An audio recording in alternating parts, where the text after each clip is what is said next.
Gihaştina idye kir, kısmetime kir, nasibime hem behar ev roje idyeyi piros, ev roje idyeyi mübarek me behar peşvas kirin, nihaji behar ev şahi, ev keyfu şahiya idyeyi go behar peşvas kir, hem behar lehundur cemiyeta mustazafa behar bar dikin.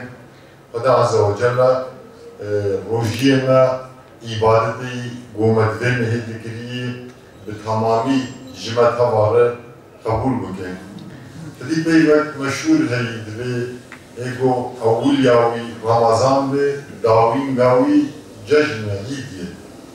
Yani çawa ew zoriyê Ramazanê bi nefsê giran dihat, bi nefsê zor dihat me çawa derbas kir و اف خوشی و کیف و شاهیه جشنه یه ایدی و همونها پیشواز دکن هم بهیوینه هم باور دکن خدا عز و جل وی داوین گام آخرت آمجی وی جشن ایدی بگرینه yani ayrıca mükafatak ve ahiyi malume o İslam'da tamamen ibadeta ecru mukafat evan hatını zikir kirin fakat Ramazan'ı Xweda Azze ve Celle hadîsa kutsîdir, dibe ancak ez mukafata girtina rojiya meha Ramazan'ıydı, ancak ez mukafata ayırdım.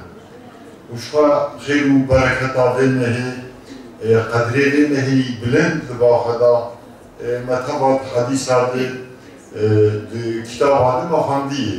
Yani hewcelakê em wextê we bisînin û wana dubare bikin, lê belê ez dixwazim ve hadîsê nizgîniyê bidin birayekî gonha li vê de hûniştînê Peygamber aleyhissalatu vesselam dibêjê her kî bigihê ji meha Ramazanê û di vê mehê de di taat û îbadetê xwe de nuqsaniya neke.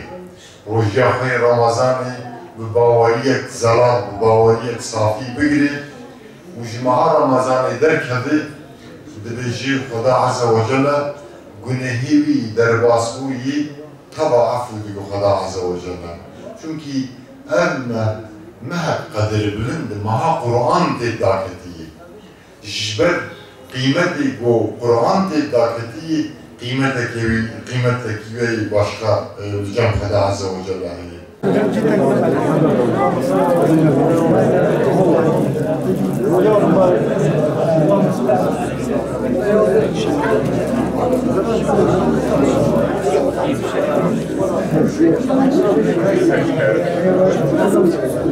Hayır,